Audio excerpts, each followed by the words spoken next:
आमतौर पे ये जो हफ्ता होता आने वाले कुछ हफ्ते जो होते हैं बड़े सुस्त से होते हैं, क्योंकि एफआईज थोड़े से शांत बैठे रहते हैं, हमारे निवेशक भी छुट्टियों पर जा चुके होते हैं। तो ऐसे में आम निवेशक क्या करे कि किसी ट्रिगर का इंतजार करे कि इसका फायदा उठाए? देखिए, मेरे ख्याल में सबसे बड़ा ट्रिगर अर्निंग सीजन होगा। आपने बजट को मेंशन किया, आपने ट्रम्प के इनॉग्रेशन जनवरी 20 को हो रही है, मगर जनवरी 10 से हमारी अर्निंग्स सीजन शुरू होगी। और पिछली बार भी आपने देखा कि जो स्लोडाउन जीडीपी में के आंकड़े में बाद में आए, वो अर्निंग्स में पहले दिखे। तो मेरे ख्याल में डोमेस्टिक फंड मैनेजर्स के लिए अहम चीज है उस अर्निंग सीजन, क्योंकि इसके पीछे 2-3 सोच है। एक है कि जो पिछली हुई जो क्वार्टर थी उसमें 5.4% जीडीपी था, मगर आरबीआई गवर्नर ने इस क्वार्टर में 6.8 का ऐलान किया है, यानी करीबन 1.4% जीडीपी आंकड़े इंप्रूव होंगे। किस उम्मीद पर? एक है कि फेस्टिवल सीजन के आंकड़े थोड़े अच्छे लग रहे थे जो पिछले क्वार्टर में नहीं दिखे, और दूसरी बात है कि मॉनसून का पूरा इंपैक्ट भी अपने ऊपर यहाँ पर नहीं दिखा। तीसरी बात थी कि गवर्नमेंट अपना खर्चा पहले 2 तिमाही में ज्यादा नहीं किया, क्योंकि पहले नेशनल इलेक्शन था, उसके बाद महाराष्ट्र वाला इलेक्शन था। अब बजट के करीब होते ही वो अपना खर्चा फिर से शुरू करेंगे जम के। तो ये सब चीज हमें अर्निंग सीजन में ही दिखेगी, क्या असलियत में ये हो रहा है। तो मेरे ख्याल में डोमेस्टिक फंड मैनेजर्स जनवरी 10 सबसे अर्निंग शुरू होगी, तब तक ज्यादा वो खरीदारी नहीं करेंगे, कैश को हाथ में रखेंगे इस मोहर पर, बिकॉज उनको कैश चाहिए, गन पाउडर चाहिए जब क्लैरिटी आती है। और उस अर्निंग सीजन में भी ये क्वार्टर की अर्निंग्स को छोड़िए, क्या गाइडेंस दे रहे हैं पूरे साल के बारे में, इसके ऊपर ध्यान होगा। और बजट की ऐलान आपने की, फॉरेनर्स के लिए अहम होगा कि बजट के पहले मैं निवेश करूं, मगर डोमेस्टिक फंड मैनेजर्स फिर भी बजट के एक्चुअल नंबर्स के लिए रिवाइज एस्टिमेट्स होंगे, क्या नेक्स्ट ईयर का कैपेक्स होगा, ये डेटा के लिए वेट करेंगे बिफोर वो निवेश करेंगे। और उसके पहले, जस्ट बजट के एक दिन पहले, इकोनॉमिक सर्वे भी बाहर आती है, वो साफ साफ आपको इकोनॉमी की हालत भी बता देगी। तो बहुत से ऐसे ट्रिगर्स हैं, इसलिए मेरा ख्याल है कि जनवरी 10-15 के बाद ही डोमेस्टिक फंड मैनेजर्स ज्यादा अपना पैसा निवेश करेंगे, एफआई थोड़ा आगे पीछे में आएंगे।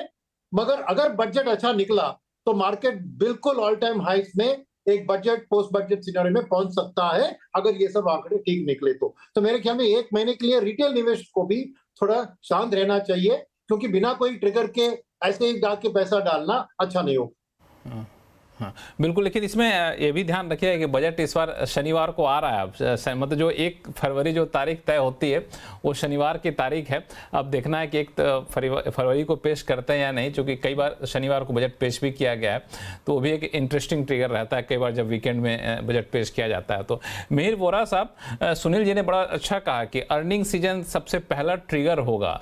तो जो पिछला अर्निंग सीजन था जिसने मार्केट को सबसे ज़्यादा निराश किया था, तो इस बार के अर्निंग सीजन में किस सेगमेंट पे आप लोग ज़्यादा फोकस रखेंगे? नमस्कार लक्ष्मण जी। देखिए, अर्निंग्स सीजन डिसअपॉइंटिंग रहा है, लेकिन मैं ये कहूंगा कि ये ज्यादा डिसअपॉइंटिंग रहा है लार्ज कैप्स के लिए। खास करके जो बड़ी निफ्टी की कंपनीज हैं, निफ्टी 50 कंपनीज हैं, उसमें अर्निंग्स डिसअपॉइंटमेंट ज्यादा आए हैं।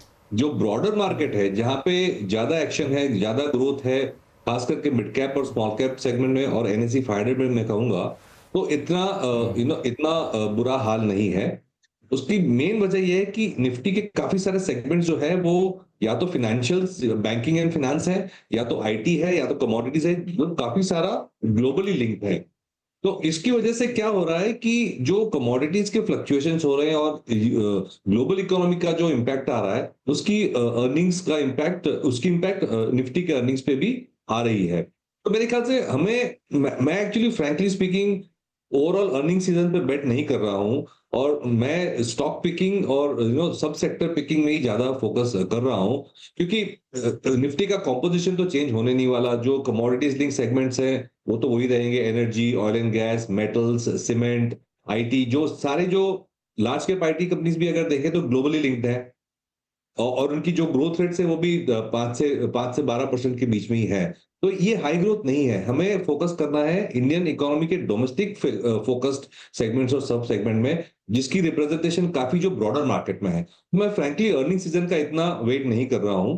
हाँ, जो वेरिएबल मैं जो मॉनिटर कर रहा हूं, ग्लोबल वेरिएबल, वो डॉलर की स्ट्रेंथ के बारे में हम बात करें तो क्योंकि हम देख रहे हैं कि चाइनीज युआन भी डेप्रिसिएशन के मोड पे जा रहा है, उसका इम्पैक्ट रुपये पे भी आ रहा है, रुपये भी एक न्यू लो पे है वर्सेस द यूएस डॉलर। तो ये अगर जो वॉलेटिलिटी करेंसी की बढ़ती है तो एक रिस्क फैक्टर है, लेकिन मैं अर्निंग्स पे इतना फोकस नहीं करूंगा, स्टॉक पिकिंग पे ज्यादा फोकस करूंगा।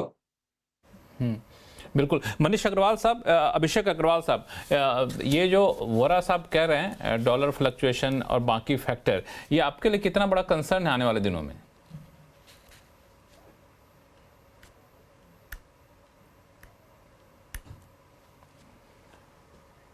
अभिषेक अग्रवाल साहब, आवाज आ रही है मेरी? जी जी। तो लक्ष्मण जी, कंसर्न तो मार्केट के अंदर में कई तरह से बनाई जा सकती है, और उसमें ये कंसर्न अब आप अगर देखेंगे तो फ्रेशली सामने आ रही है। इससे पहले कभी भी करेंसी को लेकर चर्चा नहीं हुई, क्योंकि प्रीवियस आरबीआई गवर्नर ने आई फील बहुत ही अच्छी तरह से हम अपनी पॉलिसी के थ्रू हमारे रिजर्व्स को एज वेल एज करेंसी के फ्लक्चुएशंस को, डिस्पाइट एफआई की इतनी हैवी सेलिंग रही है एक साल के दरमियान, बहुत ही अच्छा मैनेज किया है। बट ट्रम्प जी के आने के बाद जिस तरह से उनकी भी फोकस है कि यूएस फर्स्ट, एंड उन्हें भी अपना ट्रेड डेफिसिट बाकी कंट्रीज के सामने जो है बैलेंस आउट करना है, तो मुझे लग रहा है कि यूएस एक्सपोर्ट ओरिएंटेड जो है अब ज्यादा होने वाला है, जिसकी वजह से अब ये बिल्कुल पॉसिबल है कि उनकी जो करेंसी है डॉलर, यूएस डॉलर, वो स्ट्रेंथ हो सकती है, और उससे हमारी करेंसी पे नेगेटिव इम्पैक्ट आ सकता है, which otherwise is definitely one thing which would boost again inflation, and at the same time जो depreciation जब रुपये का आता है तो एक तरह की एफआई को भी ये पसंद नहीं है, सो रिटर्न पे कॉम्प्रोमाइज होते हैं। सो डेफिनेटली ये देखने वाली बात है, वॉच करने वाली बात है।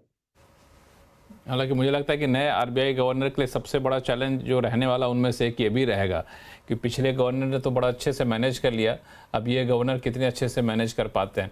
डांगे साहब, क्या माना जाए अभी जो सिचुएशन है उसके बाद मार्केट में अब लोग थोड़े बहुत अब पॉजिटिव सोचना शुरू कर दिए हैं, तो कई सारे ट्रिगर हैं, एक यूएस का ट्रिगर है, अर्निंग सीजन का ट्रिगर है, तो अगर मैं आपसे सेक्टर स्पेसिफिक पूछूं तो किस सेक्टर पर आप ज़्यादा बेट कर रहे हैं आजकल?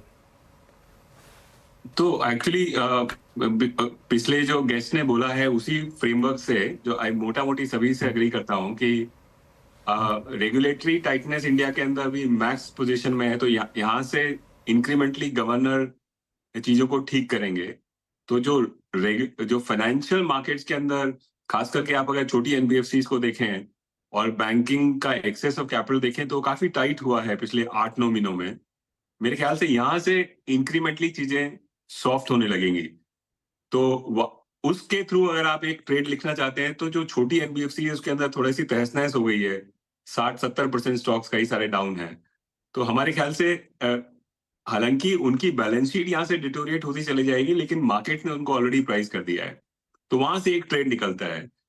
दूसरा है कि ट्रम्प वाला जो बात हुआ था कि ट्रम्प की वजह से tariffs most probably will lead to tight dollar, और अगर उसकी वजह से अगर हमारी करेंसी फर्दर वीक होती है तो लोकल इन्वेस्टर्स के लिए जो बेटर डिफेंसिव पोजीशन है वो आईटी है, क्योंकि वो थोड़ा सा डॉलर प्रॉक्सी है।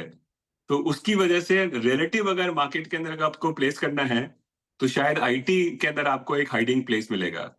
और तीसरा है कि इंडिया के अंदर सिक्लिकल डाउनटर्न जो है वो अंडरवे है, और ये करीबन 8-10 महीना और चलेगा मोस्ट प्रॉब्ली। तो इसके लिए जो लोकल डिस्क्रेशनरी है, जो लोकल कंजम्पशन सेंट्रिक थीम्स है, वहां से हमको दूर रहना चाहिए। तो अगर इन तीनों मैक्रो को इकट्ठा करके अगर मैं प्ले आउट करूं सेक्टर्स के अंदर तो इस तरह से चीजें दिखेंगी। बिल्कुल, यहाँ पे आईटी की चूंकि